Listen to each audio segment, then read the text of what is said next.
Kamu. Oke bro, assalamualaikum warahmatullahi wabarakatuh. Ketemu lagi dengan gue Haris di Sobat Curcol. Pada edisi hari ini gue tadinya rekanan offline, sekarang kita bisa kopi darat. Gue kenalin dulu, ini teman gue namanya Adi yang waktu itu pernah cerita di podcast gue terkait dengan perjalanan ini ya, apa? Perjalanan hidup orang PNS ya, apa? Bukan perjalanan sih, lebih ke mungkin sedikit cerita aja. Cerita aja ya. Tuh.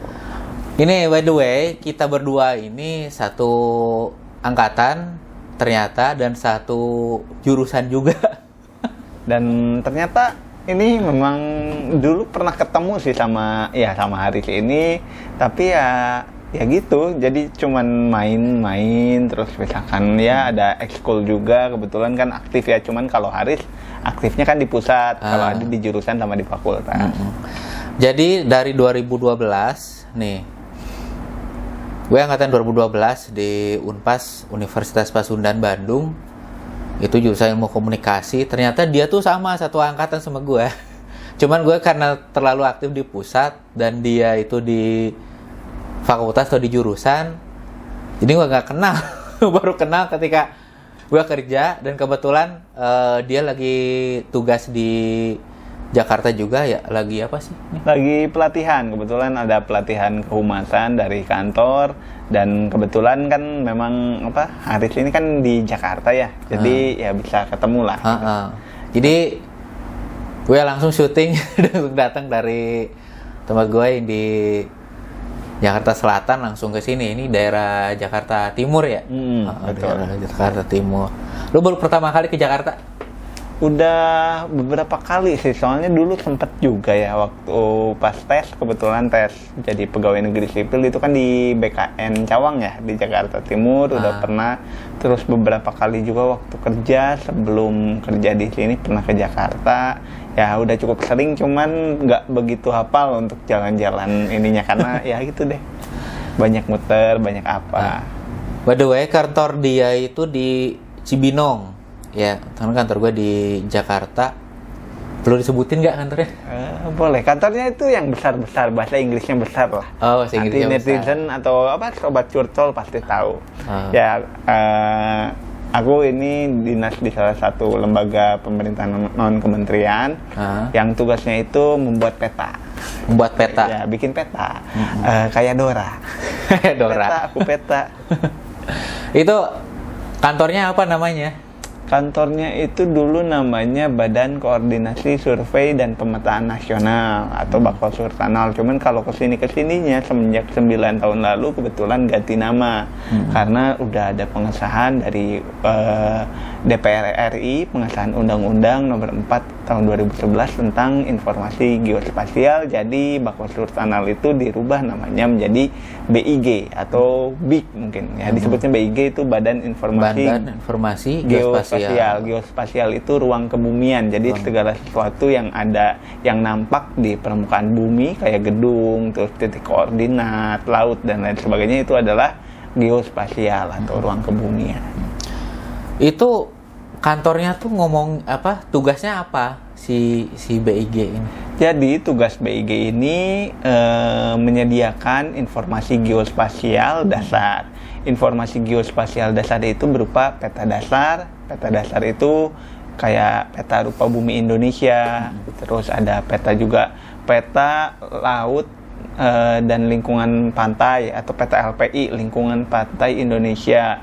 Terus juga menyediakan peta-peta dasar tadi untuk diolah juga menjadi informasi geospasial tematik atau peta-peta tematik. Peta-peta tematik ini biasanya dipergunakan oleh kementerian, lembaga atau pemerintah daerah untuk merencanakan misalkan pembangunan, tata ruang dan lain sebagainya. Misalkan contoh nih dari kementerian, misalkan Kementerian Kehutanan butuh misalkan mau bikin peta tentang hutan mangrove misalkan. Nah, itu peta dasarnya, informasi geospasial dasarnya minta ke BIG. Itu tugas BIG secara umum ya, secara umum. Kalau secara khusus atau lebih detail itu lebih ke ini sih, lebih ke menyediakan informasi geospasialnya itu bisa peta yang skala besar, 1:5.000, 1:10.000 dan lain sebagainya. Itu sih kalau BIG secara umum. Oh, jadi tugas BIG itu adalah menyediakan peta yang sesuai dengan kebutuhan masyarakat mungkin ya.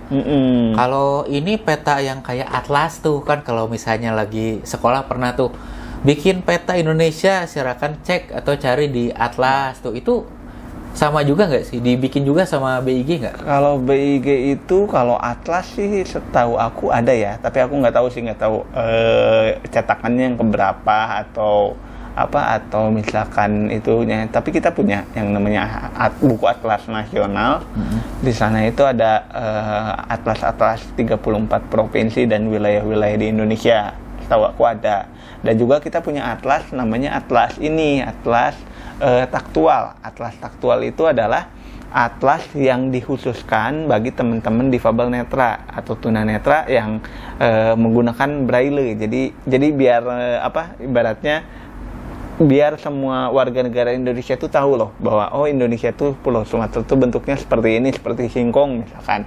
Terus Pulau Jawa tuh kota Jakarta di sebelah sini, kota Bandung sebelah sini. Jadi lebih ke sana sih kalau untuk yang atlas ya gitu. Dan memang sebenarnya kalau dari kuliah basicnya ya kalau komunikasinya masuk sih, tapi kalau untuk yang geospasial atau geografi ya, tentang ilmu kebumian kan, tentang ilmu kebumian itu memang baru tahu itu sepintas tentang geografi aja, geografi atau peta. Kalau dasarnya tahu dulu, cuman kalau waktu kuliah sih sebenarnya cita-cita tuh malah jadi dosen waktu kuliah di Unpas itu. Terus kenapa kecemplung ke sini?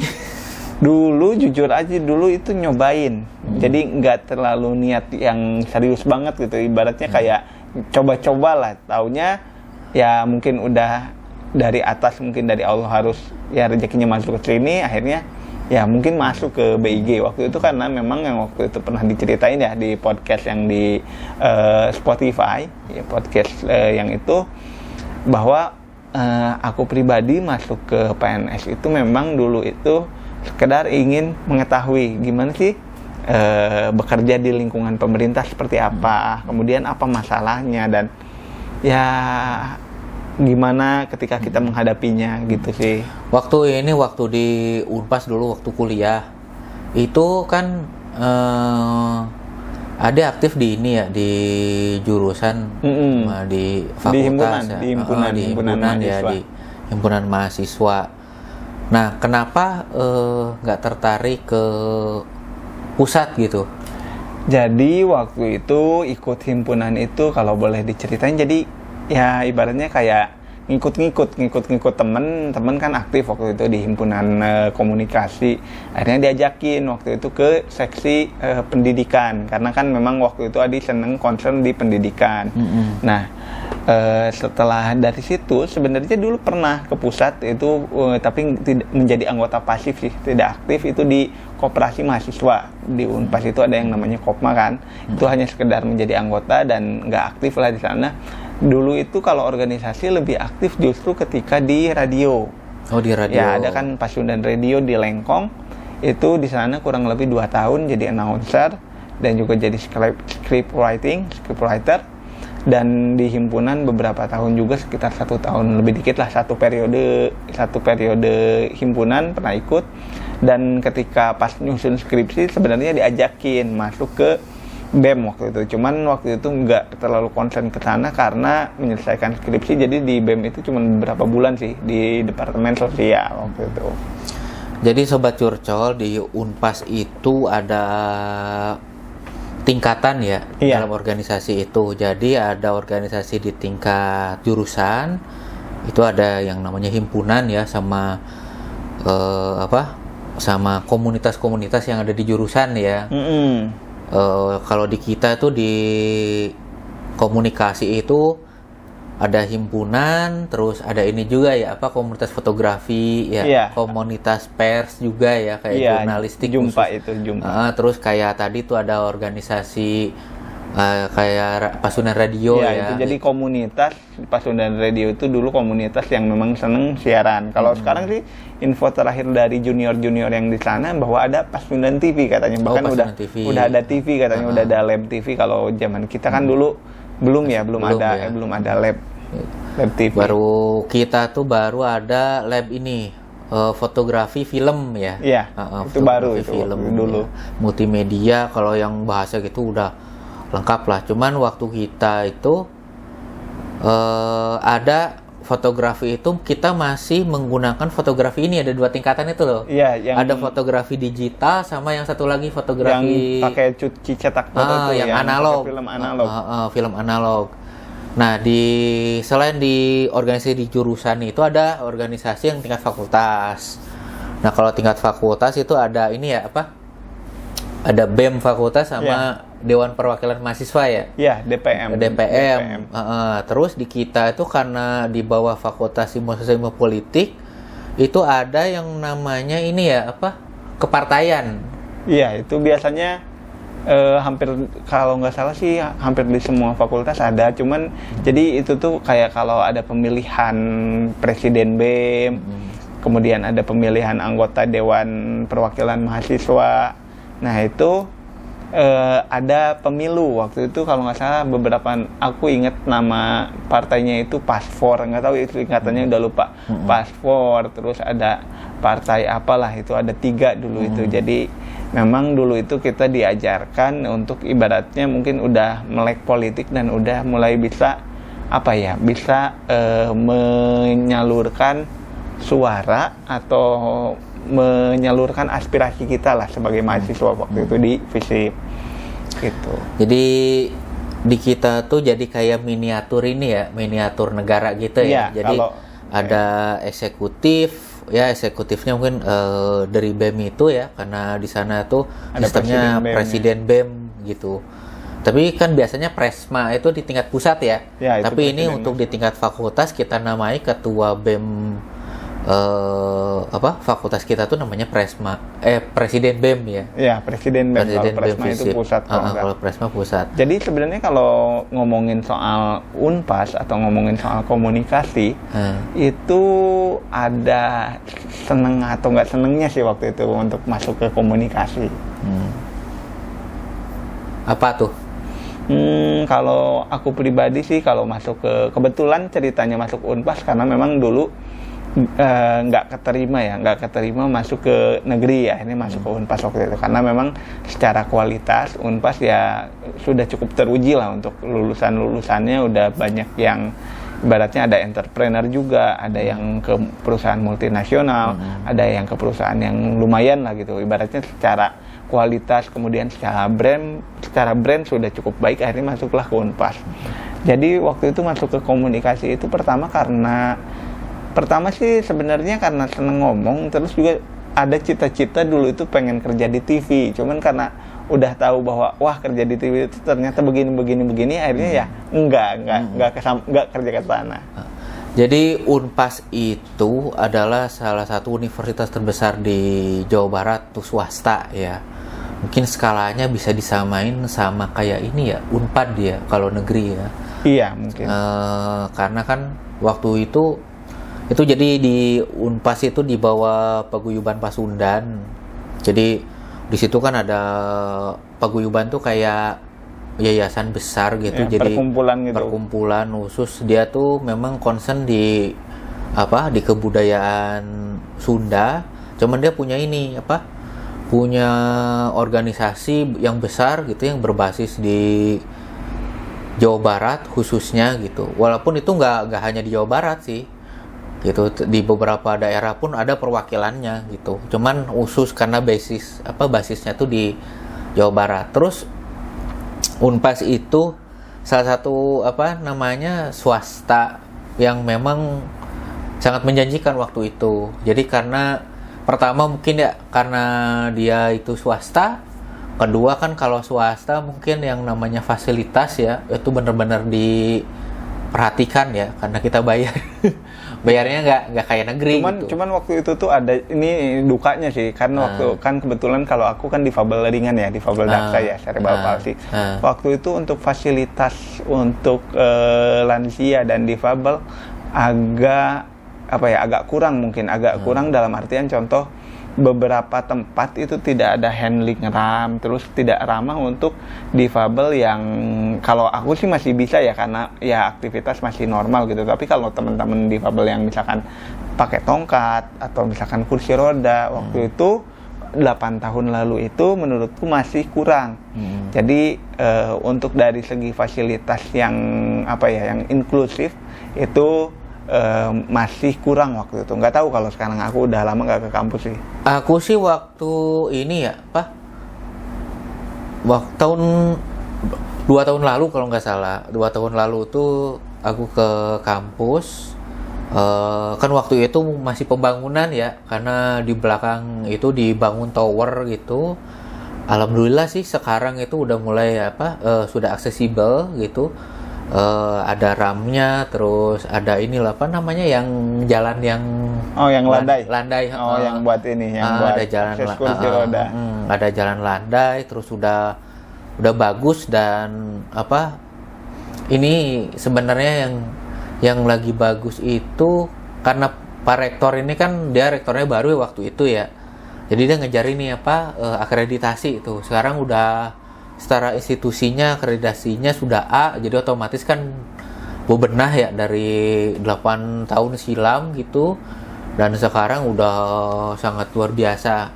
Dan di kampus itu sebenarnya di kita itu kan tadinya kita nggak nerima ini ya, kan kita nerima mahasiswa asing tuh kan. Kalau mahasiswa asing biasanya ada di kampus 4 biasanya. Jadi Unpas itu ada 5 kampus. Kampus pertama ada di Lengkong, itu di kita. Kampus 2-nya ada di kecamatan ini, Taman Sari, Bandung. Kampus 3-nya di Setiabudi, Kliningan. Ini Buah Batu ya. Buah Batu.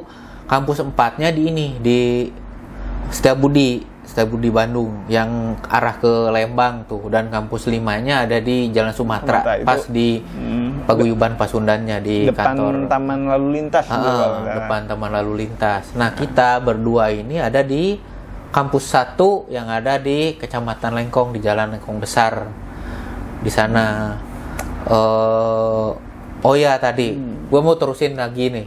Kan organisasi ada gue baru ngomongin 2 ini ya, jurusan sama fakultas ya. Nah, di pusat juga ada namanya itu unit kegiatan mahasiswa. Kalau di pusat itu dia fokusnya tidak mencakup semua fakultas ya sebenarnya. Di sana itu ada unit kegiatan mahasiswa, ada DPM pusat sama BEM pusat tuh. Biasanya kalau DPM sama BEM pusat itu dia nge-hire dari ini ya, dari fakultas-fakultas ya, perwakilan. Ya, itu ada perwakilan dari fakultas A, fakultas B, fakultas C, biasanya kayak gitu. Jadi di kita itu fakultas itu ada beberapa. Ada fakultas FISIP ya, Fakultas Ilmu Sosial dan Politik, ada fakultas Hukum.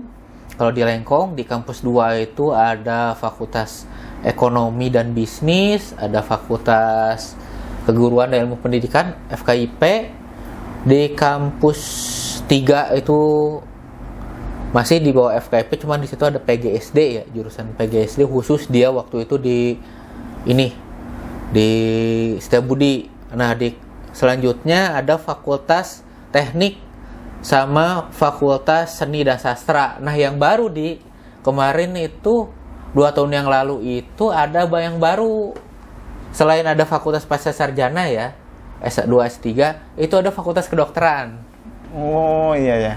Sekarang justru ya makin banyak sih ya. Kalau kita ngomongin kampus, dulu itu kampus kan ya dulu jurusannya cuman yang pertama mungkin hukum, ekonomi, itu kesini komunikasi juga baru kan dari tahun 99 kalau nggak salah. Kalau ngomongin Unpas sih sebenarnya banyak cerita sih ya, ngomongin kita waktu zaman kuliah kayak di komunikasi gitu ya, kalau misalkan kita melihat Unpasnya.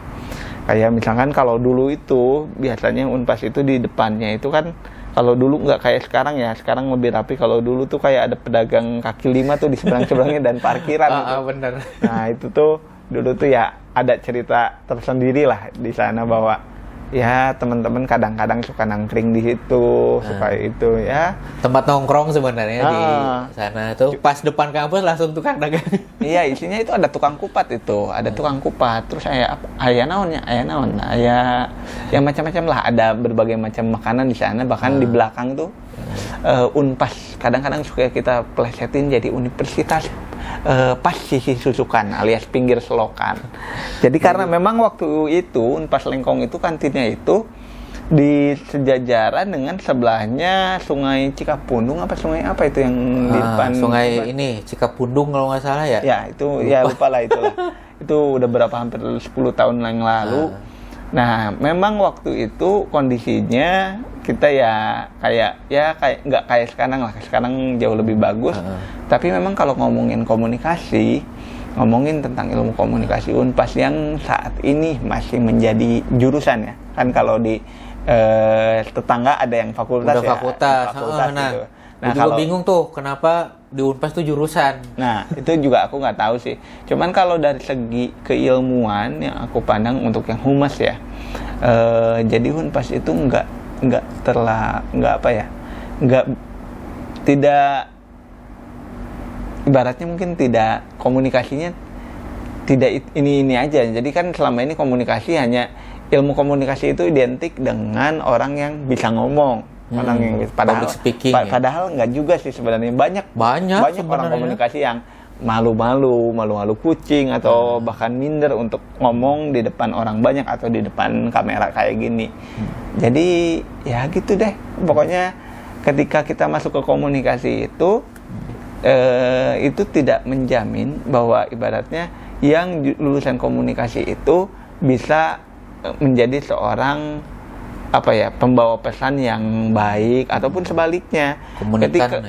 Ketika orang yang tidak bisa berkomunikasi terus masuk ke komunikasi, bisa saja dia tiba-tiba setelah lulus menguasai ilmu komunikasi. Dan satu lagi, ilmu komunikasi kalau kata orang ya, dulu pernah ada tuh orang yang bilang, ngapain sih kuliah ilmu komunikasi mah kita juga kayak gini ngobrol komunikasi, tapi kan di sana ada ilmunya, ada bagaimana kita ketika mempersuasif orang atau misalkan bertemu dengan orang yang dalam tanda kutip mungkin tipenya seperti ini atau dia hidup di lingkungan yang seperti itu kan ada cara pendekatan yang berbeda ya. Nah itu belajarnya dari sana, selain dari kerangka teori dan pengasahan daya pola pikir, tapi belajar ilmu komunikasi itu menurutku adalah suatu hal yang sangat bagus untuk kita mengetahui gimana sih kita sebagai makhluk sosial harus menempatkan diri di mana, harus bagaimana, dan harus seperti apa.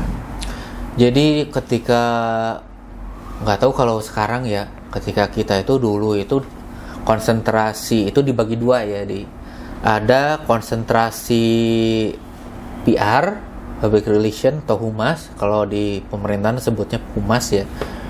Terus ada lagi yang namanya jurusan jurnalistik ya atau kewartawanan. Nah, kita berdua ini Humas kan sebenarnya. Jadi kita ngambilnya tuh PR dua-duanya. Nah, bedanya itu adalah kalau untuk konsentrasi itu di semester berapa ya? 5 ya sebenarnya. 5 iya. Jadi semester 1 sampai semester 4 dulu di komunikasi Unpas itu kita belajar mata kuliah umum MKU. Nah, nanti ada mata kuliah pilihan. Mata kuliah pilihannya itu dari semester 5 ada kehumasan, PR, dan juga jurnalistik. Jurnalistik atau ya untuk inilah penulisan jurnal dan lain sebagainya. Nah, waktu itu bisa dibilang kenapa milih Humas, karena pertama seneng ngomong, dan yang kedua juga sebenarnya kalau jurnalistik juga enak, cuman karena memang waktu itu jiwanya lebih ke pengen langsung pengen ke orang itu persuasifnya lebih intens lagi lah dibandingkan dengan jurnalistik, yang waktu itu aku berpikir bahwa kalau jurnalistik paling secara persuasi sosialnya itu kurang ya, cuman sekedar wawancara terus akhirnya setelah itu beres dan lain sebagainya. Jadi ketika kuliah di komunikasi itu banyak banget ilmu yang kita dapat, tidak hanya dari sudut pandang komunikasi, karena kita di bawah Fakultas Ilmu Sosial dan Politik, kita juga belajar yang namanya psikologi, belajar antropologi juga ya, belajar statistik, terus dasar-dasar ilmu politik juga Ya, gitu ada kan. Terus dasar ilmu politik. terkait itu juga kan kita juga belajar juga yang namanya contoh kayak propaganda dan lain-lain ya, selain dari komunikasi benernya gitu. Kalau komunikasinya kan banyak ya, ada komunikasi bisnis, komunikasi politik, komunikasi Apalagi ada banyak. komunikasi organisasi, komunikasi Terus, massa, ya, komunikasi macam-macam lah. Termasuk pokoknya. ada di sana manajemen krisis, itu mata kuliah pilihan. Jadi gitu ya. kita tuh sebenarnya lebih ke ini ya, strategi ya sebenarnya. Jadi yang si dosen itu ngasih ilmu ke kita tuh benar-benar strateginya gitu, kayak gimana sih ngadepin kasus-kasus ya, atau lagi ngadepin krisis gitu kan nggak banyak juga ya.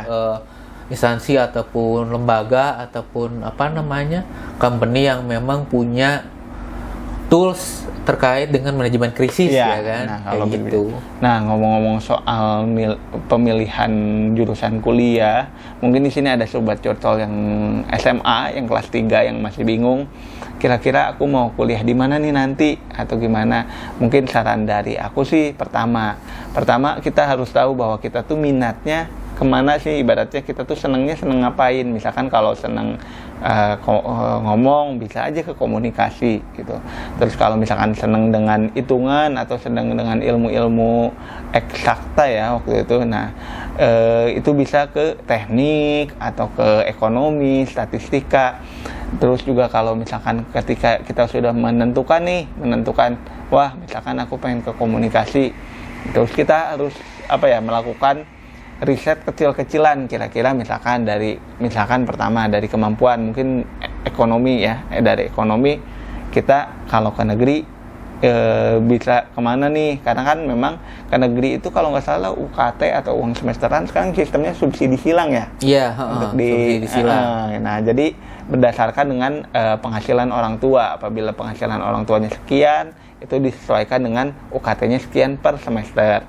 Itu kalau misalkan ke swasta pun harus dilihat juga track record swastanya. Misalkan kayak di Unpas, dilihat dulu track recordnya untuk jurusan komunikasinya, akreditasinya apa. Kemudian juga bisa searching nih, kalau zaman sekarang searching dari alumninya, mungkin ada kesan-kesan gimana sih tentang Unpas, plus minusnya apa.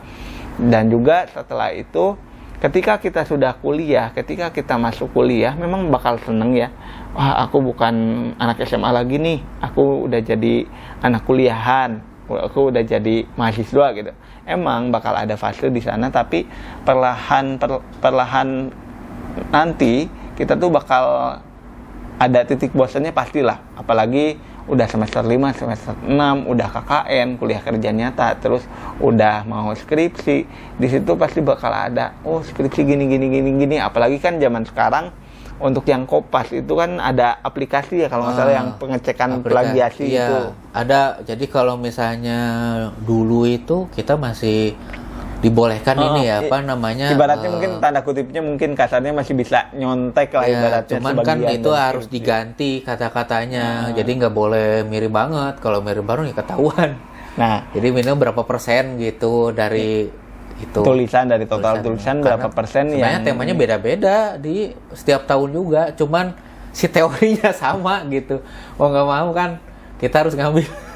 Nah, dari situ terus setelah kita lihat kemana kita nanti ketika kita menghadapinya seperti apa.